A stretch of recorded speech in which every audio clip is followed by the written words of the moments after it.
Ever heard about a crime so meticulously planned, the guy vanished? Like, poof, gone. Yeah, it's like he planned to disappear. It's the story of Robert Cooper, this phantom. Still haunts the Aurora Police Department. Huh. Way back in 2004, Oki Kite brutally murdered in his home in Aurora. Right. And the prime suspect, this Robert Cooper, he disappeared. Mm-hmm. No trace. Yeah. We're diving deep into this case today. Lots of twists and turns. Years investigators have been stumped. What gets me is not just how brutal it was, Yeah. but how he just vanished. Like a ghost. So Robert Cooper, our phantom, he left false leads everywhere, Ugh. burner phones, fake addresses. Right. It's straight out of a spy movie. It is, but there are clues. This wasn't random. Right. There's a method to his madness. We just got to look close enough. Okay, I'm ready. Let's start with the planning. What really stood out to you? The 31-day thing with the burner phone. Okay. He buys it way ahead of time, knowing that 7-Eleven footage gets erased after 30 days. Wow. That's thinking ahead. Chillin'. It's scary how much he planned this out. Do you think he had some kind of training? Like with investigations or something? It's possible he knew how the police would work, almost like he was playing chess with them. Always a few steps ahead. And then there's that connection to the University of Colorado Hospital. It kept popping up. Right. It's like he was targeting renters who had some link to the hospital. And his phone records, they always put him in that area, like he was, I don't know, watching them. One renter, she was a professor. She even said she felt something was off about him.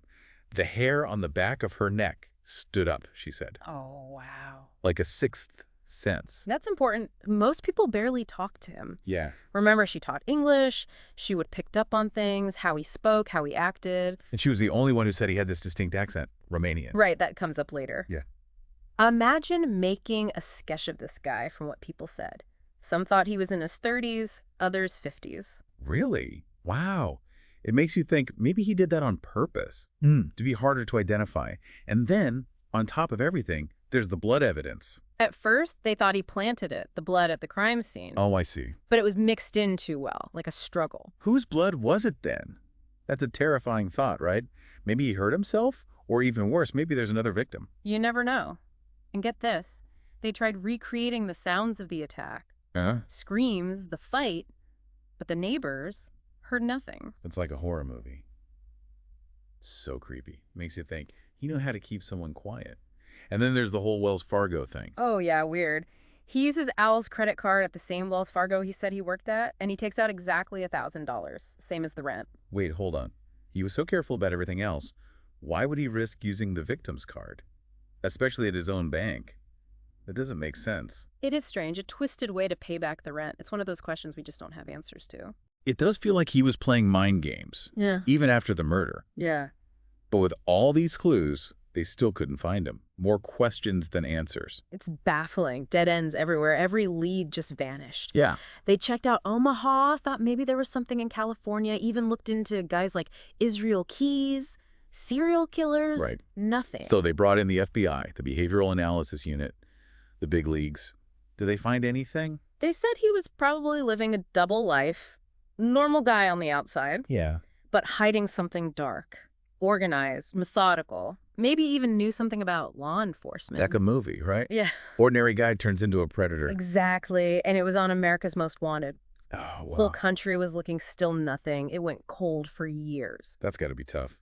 For the investigators, for the family, no answers. It was. But then, 2017, DNA technology got better. Okay. They could do DNA phenotyping, even genetic genealogy. I've heard of that. And they found out Robert Cooper was most likely Romanian. Hold on. They could tell that from his DNA. Phenotyping, it predicts things like ancestry, even what your face looks like. And with genealogy, you can trace family trees.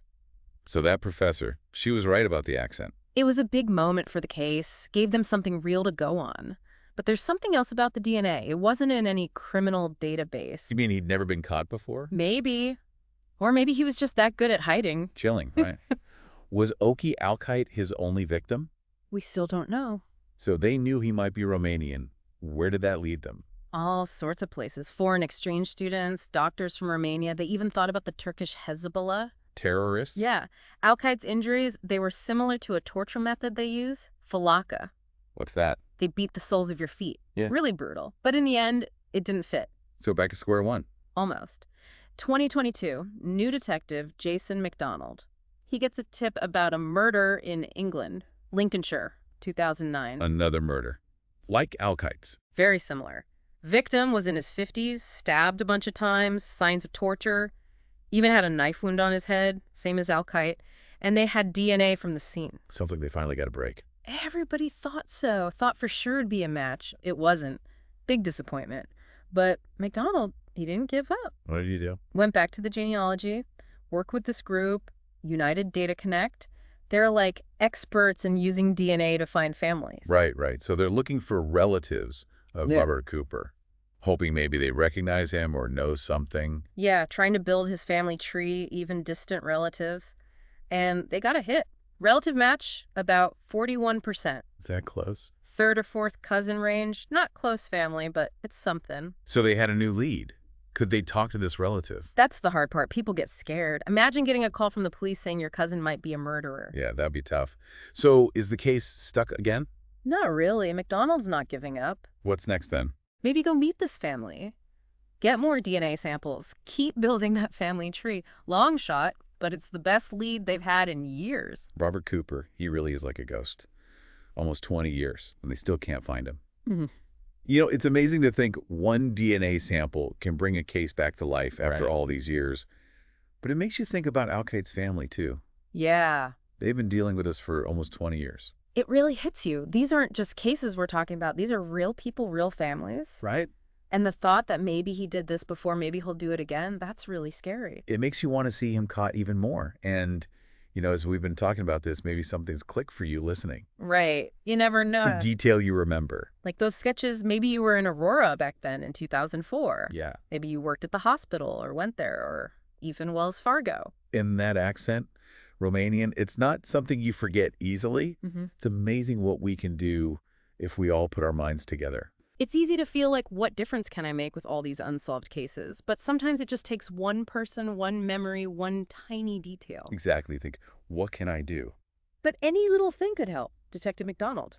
He's working on this case right now. He's counting on people like you who are listening to remember something, anything. Think back to 2004. Anything sound familiar? Those sketches, anyone you might have met with that accent, even if it's just a hunch, it could be important. So after all this, what do we know? Is Robert Cooper just a ghost? Did he really disappear, or is he out there somewhere? The Aurora PD, they still don't know. But maybe with your help, this deep dive can give them some answers, bring some closure, and finally, justice for Kite. If you have any information, even if you think it's not important, call the Aurora Police Department at 303-739-6013. You can also call Metro Denver Crime Stoppers 720-913-7867. And remember, there's a reward for information that leads to an arrest. Don't underestimate what you might remember. That one little detail could be all they need. Thanks for joining us on this deep dive. Let's solve this together. Until next time, stay curious, stay informed, and stay safe.